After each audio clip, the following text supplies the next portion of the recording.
नमस्कार, आप देख रहे हैं मजदूरों का सहारा और मैं हूं आपके साथ वैशाली। आइए रुक करते हैं आज की खास खबर पर।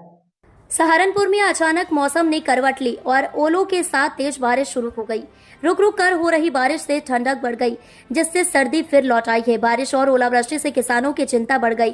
खासकर गेहूं और सरसों की फसल को नुकसान होने की आशंका है। शहर और आसपास के इलाकों में ठंडी हवाओं के कारण लोगों ने गर्म कपड़े निकाल लिए। मौसम विभाग के अनुसार अगले 24 घंटों तक रुक रुक कर बारिश होने की संभावना है। बदलते मौसम से जहाँ लोग राहत महसूस कर रहे हैं, तो वहीं किसानों की चिंता बढ़ गई है। मजदूरों का सहारा news crime reporter Imran Ali की खास रिपोर्ट। क्या हाल है? बढ़िया जी बढ़िया।